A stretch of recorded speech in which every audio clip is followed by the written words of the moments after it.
Somewhere off Omaha Beach, on the floor of the English Channel, there's a shipwreck built out of parking lots.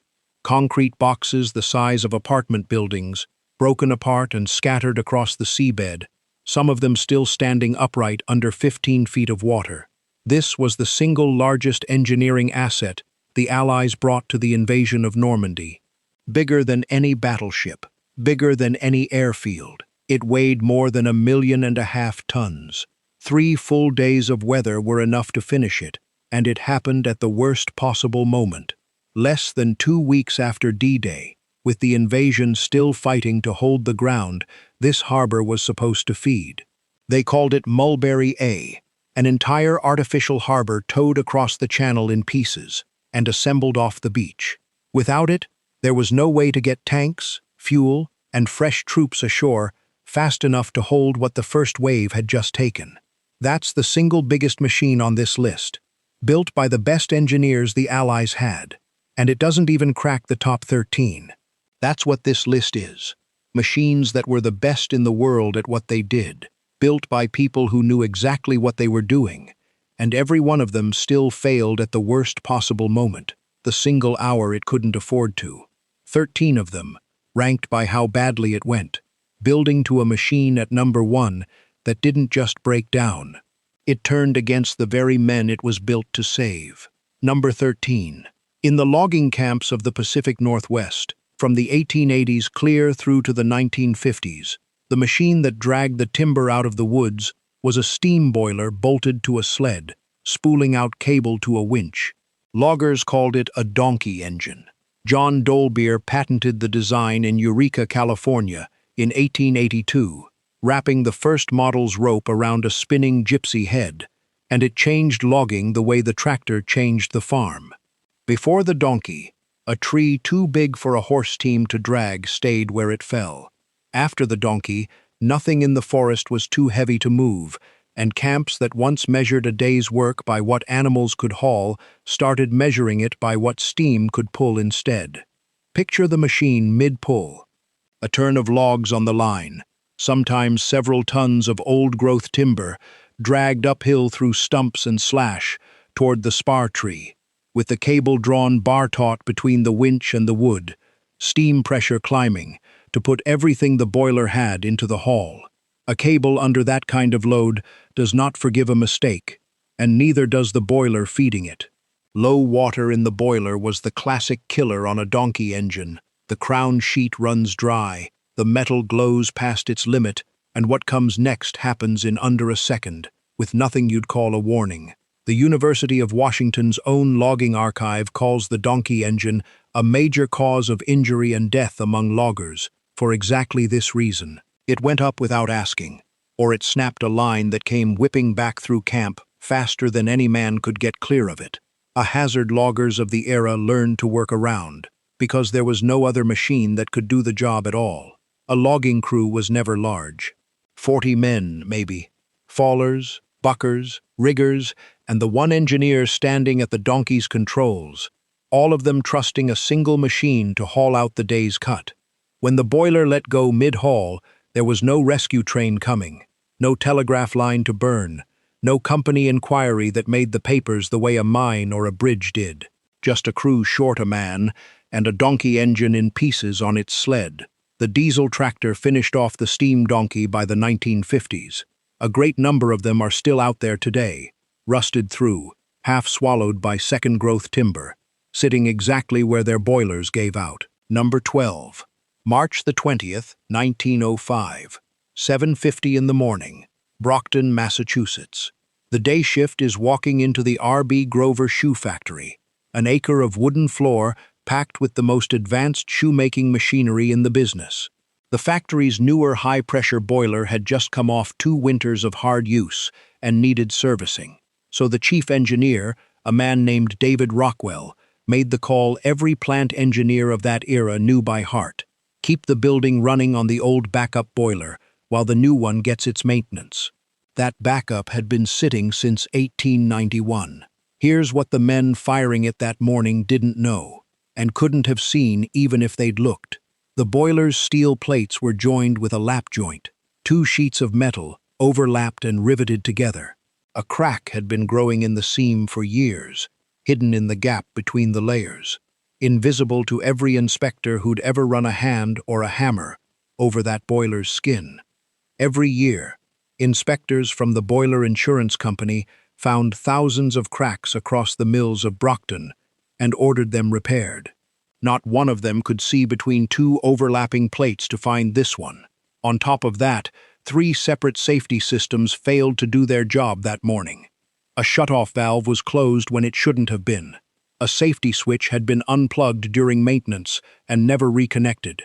And the pressure relief valves on top of the boiler, the one piece of equipment whose entire purpose was to prevent exactly this, did not open. The boiler tore straight up through 3 floors and the roof above them, knocking over a water tower perched on the building and sending its full tank crashing down through what was left. The building came down on itself, floor pancaking onto floor, walls folding in on the wreckage, and workers who'd survived the blast and the collapse found themselves pinned under broken beams and heavy machinery, with no way to move.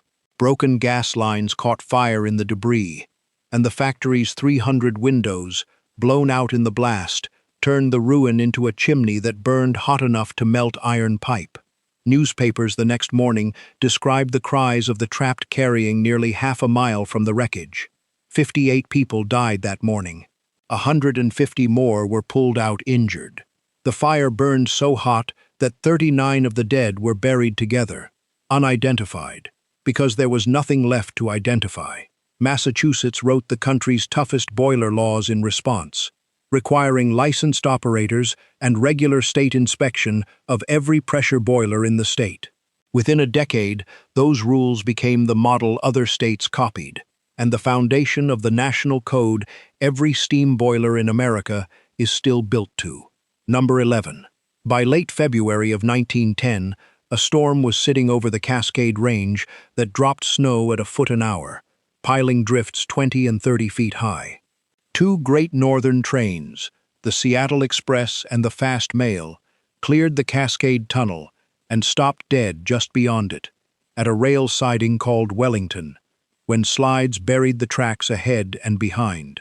The railway's answer to a blocked line was a machine built for exactly this job, the rotary snowplow, a locomotive with a spinning steel wheel mounted on its nose, chewing through drifts other equipment couldn't touch. The rotaries went to work around the clock. They cleared one slide. Another came down behind them. The snow at Wellington was a different animal from the dry powder a rotary blade was built to chew through. Railroad men called it Cascade cement, wet and heavy enough to stall a spinning wheel meant for something lighter. One of the rotary engineers working the line, a man named John Meath, later testified he went 30 straight hours without sleeping and ate only twice in that stretch, running his machine against a mountain that kept refilling faster than his blade could empty it. Day after day, the plows lost ground faster than they could clear it.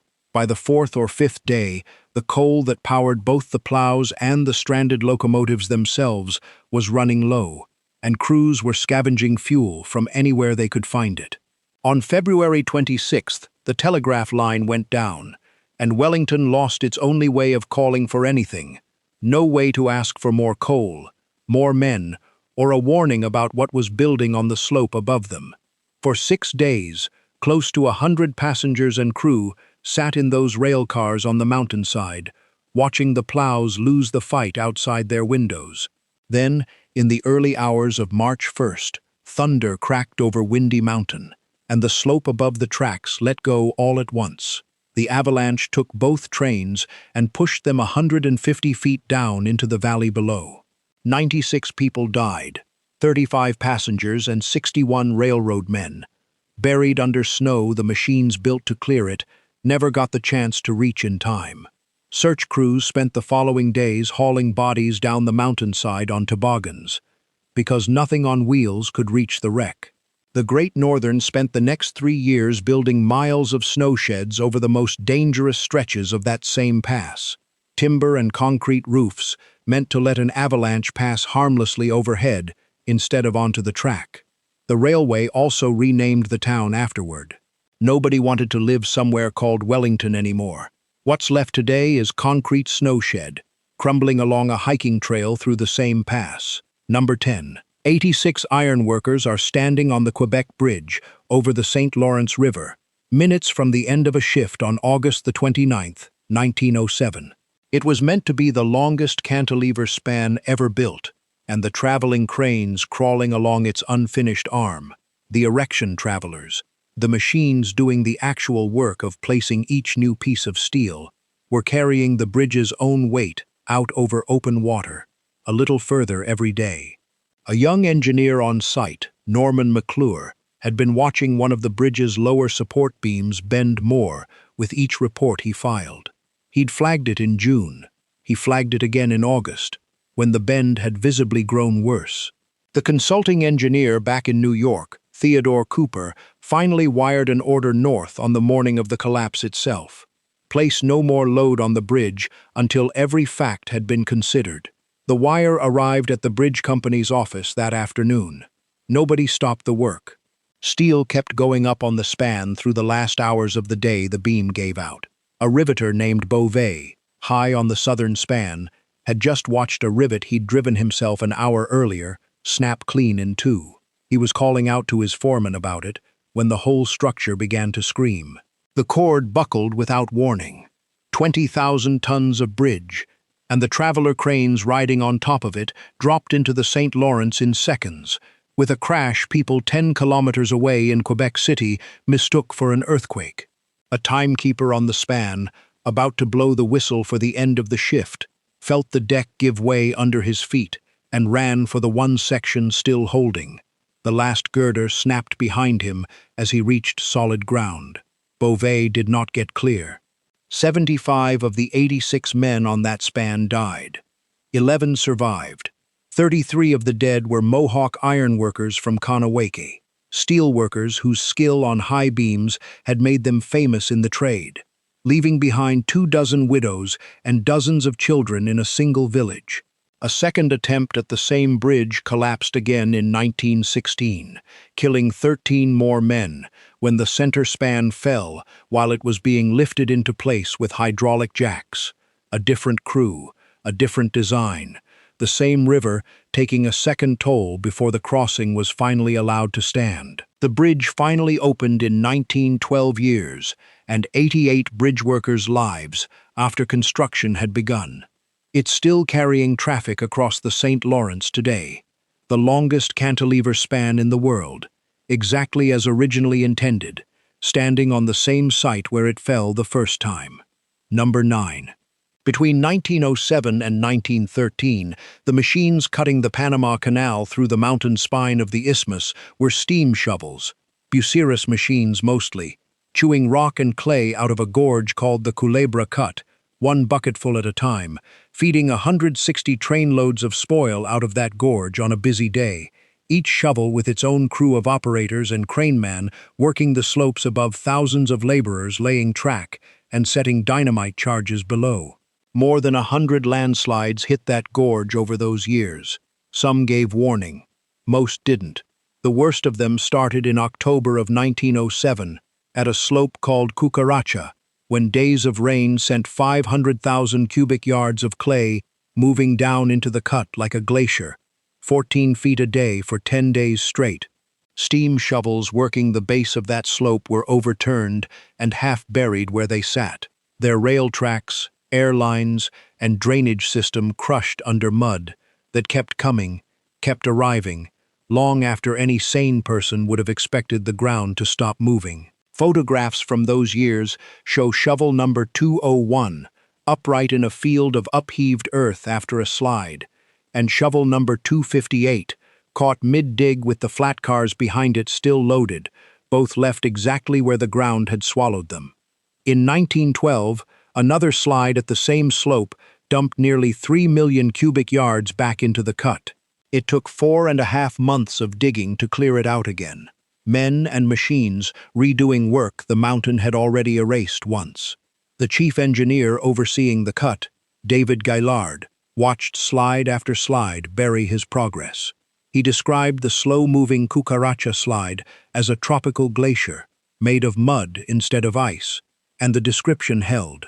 The clay moved too slowly to outrun and too fast to stop, burying a machine one careful foot at a time while its crew scrambled clear. When Gaillard wired his superior, Chief Engineer George Goethals, asking what to do about yet another slide, blocking the channel completely, the answer that came back was 4 words: "Hell, dig it out again."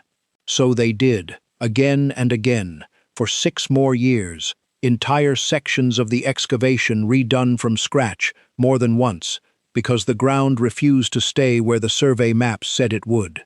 The cut finally broke through on May the 20th, 1913, with 2 shovels meeting in the middle at grade, nose to nose, in front of a crowd that had waited 6 years to see it happen.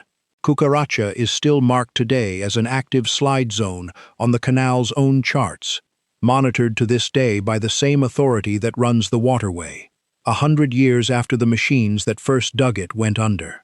Number 8.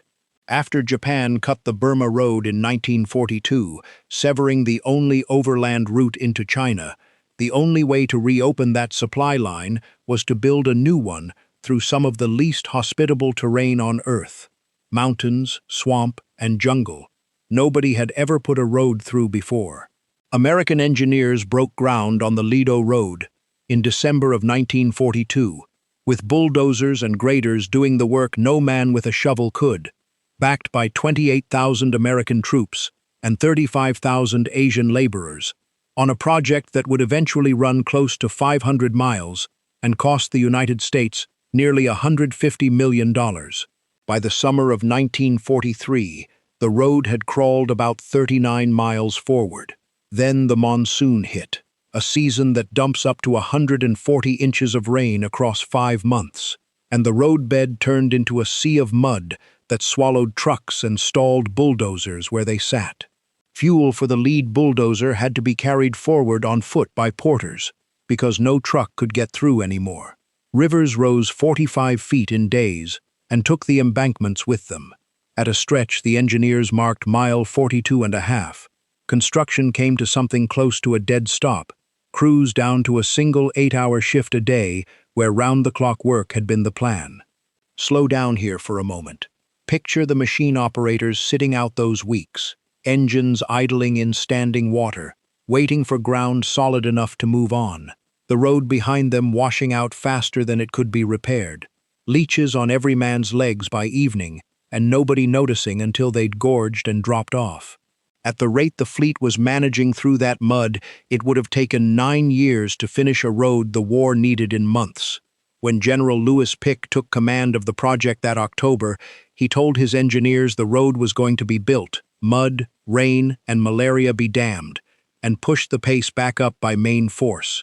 The crews pushed through, and the road connected to the old Burma Road in January of 1945, by which point most of China's supplies were already arriving a faster way, flown in over the Himalayas on a route airmen called the Hump. The bulldozers had answered the emergency they were built to answer about a year after the emergency was at its worst. The road that mud nearly stopped for good now sits largely reclaimed by the same jungle it was cut from. Number 7. By April of 1865, the Civil War was over, and thousands of Union prisoners of war, starved, sick, many of them barefoot, after months in camps like Andersonville and Cahaba, were gathering at Vicksburg, desperate to get home. The federal government was paying steamboat captains $5 a head for every enlisted man they carried north, 10 for every officer. That kind of money made captains competitive. It made Captain J. Cass Mason of the steamboat Sultana reckless, and it made a lieutenant handling the paroled prisoners at Vicksburg, a man named Reuben Hatch, happy to load one boat, far past what it could safely carry, in exchange for a piece of that money. At Vicksburg, Mason's boilermaker found a leak and told him straight. 2 sheets on that boiler needed replacing, a job that would cost several days at dock. Mason didn't have several days to give up, not with other boats at the dock angling for the same government contract. He ordered a patch instead, a 1/4-inch soft iron plate slapped over the weak spot, in a job that took a matter of hours instead of days. and loaded the Sultana with roughly 2,100 soldiers and 200 civilians. Men who'd survived a Confederate prison camp were now standing shoulder to shoulder on every deck of a boat rated to carry 376 people, more than 6 times its legal capacity, grateful only to be pointed north. 2 in the morning, April 27th, 7 miles north of Memphis. The patched boiler let go, and 2 more went with it seconds later. The blast tore through decks jammed with sleeping men, and fire followed fast behind it, feeding on a wooden hull with nowhere for the flames to go but through the crowd. Men who'd survived years in a prison camp drowned in the Mississippi within sight of home because they were too weak to swim, or because the crowd going into the water together dragged each other under. Estimates of the dead run from just over 1,100 to nearly 1,800, depending on whose count you trust, since nobody kept an accurate passenger manifest for a boat that overloaded. Either way, it remains the worst maritime disaster in American history, deadlier than the Titanic, and it happened 2 weeks after Lee's surrender and 2 days after Lincoln was shot, the one stretch of that decade when the entire country had stopped looking anywhere else, which is most of the reason you've never heard of it. The wreck is still down there, near Memphis, buried some 30 feet under an Arkansas soybean field. It sat undiscovered until 1982, when a local historian finally traced it, using old survey records and a water probe that turned up glass and charred wood. The river shifted its course over the following century and left the Sultana more than a mile from the water that sank her, the machine and the men both, quietly paved over by farmland, forgotten by the same news cycle that buried the story the week it happened. Number 6. More than 2,500 employees of the Western Electric Company are boarding the steamer Eastland at a dock on the Chicago River on a Saturday morning in July of 1915, headed out for the company's annual picnic across Lake Michigan.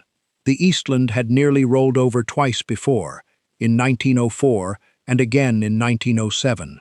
Everyone who worked the boat knew it ran top-heavy, and the company knew the ballast system needed real repair, but had planned to deal with it once the sailing season ended, because fixing it properly meant taking the boat out of service. After the Titanic sank in 1912, new federal law required passenger ships to carry enough lifeboats for every soul aboard. The Eastland's owners complied by loading 11 lifeboats and 37 life rafts onto the upper decks of a boat that was already unstable and never tested what all that extra weight sitting high above the waterline would do to a hull already known for tipping.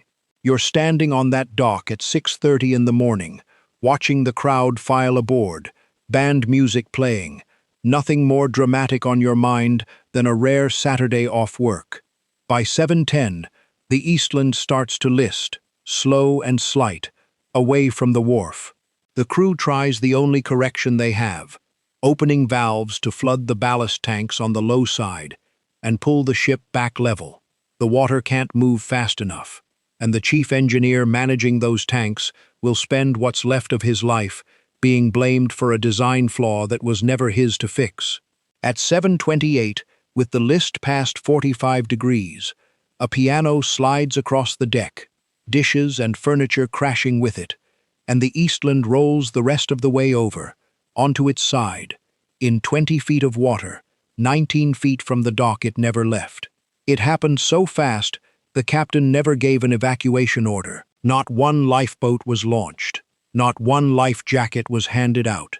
844 people died that morning, most of them trapped below decks in a hull that had rolled shut on top of them, tied to a dock they could have swum to if the boat had only stayed upright long enough to let them try. It remains the deadliest single day in Chicago's history, more dead in 20 minutes on the Chicago River than went down with the Titanic or the Lusitania.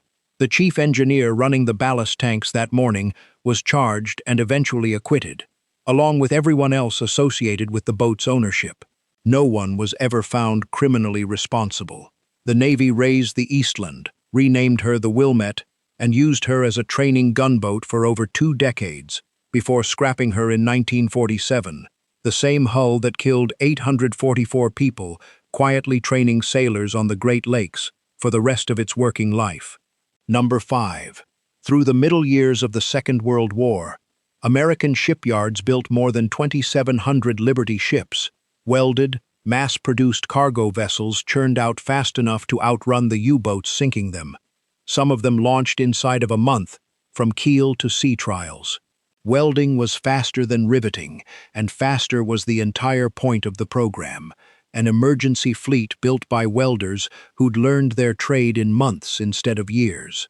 Nobody fully understood, yet what welding an entire hull into one continuous piece of steel would do the first time that steel got cold and cracked. A riveted ship stops a crack at the seam, where one plate overlaps the next, and the crack runs into the joint with nowhere further to go. A welded hull has no seams to stop anything. A crack that starts anywhere, at a stress point like the square corner of a hatch opening, can run clean around the ship's girth without interruption, especially once the steel itself drops below a transition temperature where it stops bending and starts snapping like glass, a temperature that sat uncomfortably close to an average winter day in the North Atlantic. In January of 1943, the tanker Schenectady, built on the same welded design, had just finished her sea trials and was sitting at the dock in Portland in calm, cold water. No storm, no load beyond what she'd carried through testing. With a crack heard for nearly a mile, her deck and both sides of her hull split clean in half, bow to stern, without so much as a wave to blame it on. Out at sea, the Liberty ship John P. Gaines wasn't so lucky as to be empty and docked when her hull let go. She broke fully in two in open water, and 10 men went down with her. The bow sank, the stern drifted, alone, all the way to Alaska. Investigators eventually counted close to 1,500 serious brittle fractures across the fleet, and something close to a dozen ships that split completely in half without warning. A researcher at Cambridge would later prove the fractures had nothing to do with sloppy welding at all. It was the grade of steel itself, the same grade every yard in the country had been using, that turned brittle in cold water. The fix, once shipyards understood what was happening, turned out to be almost embarrassingly simple. Riveted steel straps bolted across the hull at intervals, there for no purpose except to stop a crack from running any further than the strap. The very principle the all-welded design had thrown away to save time. Ships still crack today. None of them split in half the way the early Liberties did, because of a lesson that arrived, for the 10 men on the Gaines, too late to do them any good. Number 4. Through 1942, the year the Allies could least afford to lose ground, Henry Ford's brand-new Willow Run plant in Michigan was supposed to be turning out heavy bombers the way Ford turned out automobiles. The building alone was over 3 million square feet, its assembly line running more than 3,000 feet end to end, employing upward of 40,000 workers. A mile-long machine built to take raw aluminum in one door and roll finished B-24 Liberators out the other. A bomber every hour, on a schedule measured the way a Model A was measured, not the way an aircraft ever had been. It didn't happen, not for a long, grinding stretch when it mattered most. The hardened steel dies Ford's people used to stamp automobile body parts crushed and warped the soft aluminum skin of an aircraft, a metal that made up 85% of the B-24's structure. Tooling built for one material, used on another, over and over, wasting weeks retooling every time a die failed and mangled another batch of parts. The military kept changing the plane's specifications as combat lessons came in from the Pacific and North Africa, and every change meant tearing out jigs and fixtures that had just been finished, sometimes before a single part had come off them. Labor turned over constantly, and every month thousands of workers were pulled straight off the line and into the draft. Wildcat strikes shut the line down. Housing for the workforce didn't exist fast enough to keep the workforce in place, forcing thousands of newly hired workers into trailer camps and overflow barracks scattered several miles from the plant gate. And the early plan to build major components at other factories and ship them in for final assembly turned out to be its own kind of disaster. coordinating parts across a continent for a machine that needed to move as one piece. For all of 1942, the year the Allies needed bombers most, the year they were losing ground in the Pacific and losing convoys in the Atlantic, the plant produced 56 aircraft, and every single one of them was judged unfit for combat, shuffled off to training bases and transport duty instead. People started calling the place Willow Run. A United States senator, a man named Harry Truman, opened a formal investigation into whether Willow Run would ever build a usable airplane at all. It eventually did. By March of 1944, the plant was turning out 453 bombers in 468 working hours, cheaper per unit than any other B-24 line in the country. The delivered price per bomber dropped by more than a third once the line finally found its rhythm, and the plant would go on to build over 8,600 Liberators before closing down in the summer of 1945. The surge came. It came about a year and a half after the war needed it most, once the fighting had already shifted to a stage where a faster, heavier bomber than the B-24 was what the Army Air Forces wanted instead. Number 3. By the late summer of 1944, Patton's Third Army was racing across France faster than anyone had planned for, and the British War Office had already calculated that fuel alone would make up more than 60% of everything an advancing army needed. Before the invasion even launched, planners had stockpiled 250,000 tons of jerrycans just to move fuel by hand if it came to that. The answer they preferred, on paper, was Operation Pluto, short for Pipeline Under the Ocean, a network of flexible undersea pipelines meant to pump gasoline straight across the channel, from England to the front, without a single vulnerable tanker crossing open water where the Luftwaffe or a U-boat could reach it. Engineers on the project had been testing the concept since May of 1942, first on the Medway River, then across the Firth of Clyde, spending 2 years perfecting a design nobody was fully sure would survive the actual crossing at all. On paper is exactly where it stayed, at the moment it mattered. The first cross-channel line, codenamed Bambi, ran from the Isle of Wight toward Cherbourg and failed its initial laying attempts in August of 1944. Accidents and equipment failures on a design meant to survive combat conditions that couldn't survive its own installation. A working line didn't come online until the 22nd of September. Weeks later, both working lines failed again on the same day. One let go from a faulty coupling, the other torn open where it dragged across a sharp edge on the channel floor. Through the entire stretch from June to October of 1944, precisely the months when Patton's tanks were burning fuel faster than anyone anticipated and outrunning every truck convoy sent to catch them, the undersea pipeline that was supposed to solve this problem delivered a sliver of what Allied forces used in Normandy, commonly cited at well under 1%. The advance that outran its own supply lines that autumn ran on trucks and tankers instead, convoys of soldiers driving in shifts around the clock, not on the pipeline built specifically to make trucks and tankers unnecessary. Pluto got relocated to a shorter route later in the war, from Dungeness to Boulogne, and from there it worked. Beautifully, in fact, pumping fuel reliably all the way to the German surrender, more than 170 million gallons in total, a genuine feat of underwater engineering that Eisenhower himself rated second only to the Mulberry Harbors. It arrived at that reliability after the summer it was built to save, once the front had already found another way to keep moving without it. Number 2.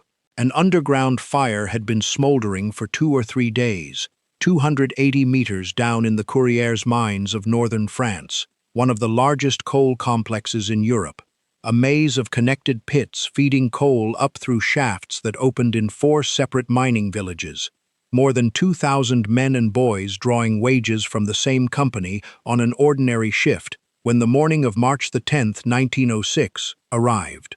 Work continued anyway, an engineer trying to cut the fire off while ordinary mining went on around him in the same galleries. That morning, coal dust ignited across the connected pits, a hazard nobody yet fully respected, and the explosion tore through tunnels where more than 1,200 men were working underground at that hour.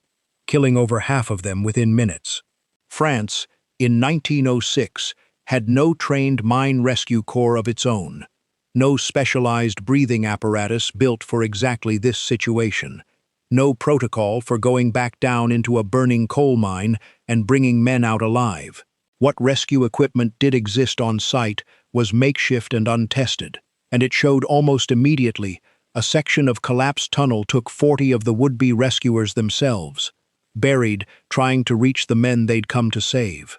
After 3 days, with the fire still burning and the mining company unwilling to risk more lives against uncertain odds, the rescue effort was called off entirely, while an unknown number of miners were still alive somewhere below, in the dark, listening for a rescue that had just stopped coming.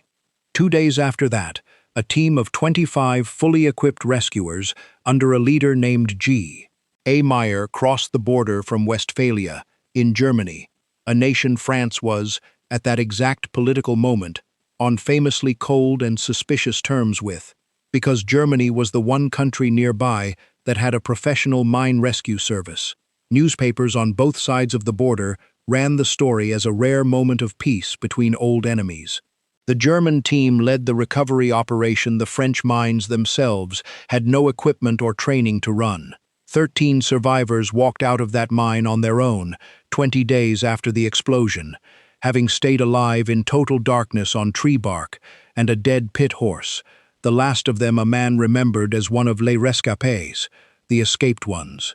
1,099 men did not walk out at all. It remains the worst mining disaster Europe has ever recorded, and it happened, in the end, because the machinery of rescue itself didn't exist yet in the one country that needed it.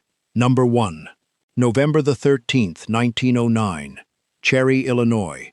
St. Paul Coal Company's Mine Number 2, opened 4 years earlier, built to the most modern safety standards a coal mine could carry at the time, 3 seams deep, connected by 2 shafts, set 100 yards apart. Close to 500 men and boys are working underground that day, some of the boys no older than 10, alongside 3 dozen mules hauling coal cars through the dark. The mine's electrical system had been down for a month, so the tunnels were lit the old way, with kerosene torches set into the walls and carried by hand. Just after noon, one of those torches set fire to a cart of hay meant for the mules. 2 men tried to put it out, and when that failed, dumped the burning cart into a water-filled sump near the air shaft. A fix that killed the hay fire, but not before it had already caught the wooden timbers lining the passage between the 2 shafts. The fire went unnoticed for 45 minutes, long enough to work its way into the mine's own bones and catch the ventilation currents themselves, before anyone called for evacuation. In a remote section of the 2nd level, well clear of the smoke, a mine examiner named George Eddy had to go find the men working there himself and warn them the rest of the mine was already on fire. Cage after cage went up loaded with men in the first rush. Others climbed the ladders. But down on the 3rd level, men calling for a cage got no answer at all and had to climb 165 feet up to the 2nd level on foot, into smoke that was already thickening around them. As the flames spread, someone at the surface made a call that must have felt, in the moment, like the only option left. Reverse the mine's main ventilation fan, the machine whose entire purpose was keeping breathable air moving through miles of tunnel, and try to suffocate the fire by changing the direction of its draft. It didn't suffocate anything. The reversed fan drove the fire straight into the fan house and up into the escape shaft, catching the ladders and timber of the one route out of the mine that was still standing. Men climbing toward daylight met a wall of flame where their exit used to be. That evening, with roughly 280 men still unaccounted for below and no way to know how many were still alive, the 2 shafts were sealed off entirely, in a last attempt to smother the blaze by cutting off its air. It cut off everyone else's air too, and let the suffocating mix miners called black damp settle through what tunnels the fire hadn't already taken. It would be days before anyone could go back down to look for survivors, and by then, there was almost no one left to find. 259 men and boys died in the cherry mine that day, along with 3 dozen mules, The third deadliest coal mining disaster in American history. A kerosene torch started this fire. A hay cart carried it. But the thing that turned an ordinary mine fire into a mass grave was the one machine built specifically to keep the air in that mine breathable, running backward at the worst possible moment it could have. It didn't fail by sitting idle. It failed by doing its job, in the wrong direction, with everything it had. That's where this one ends.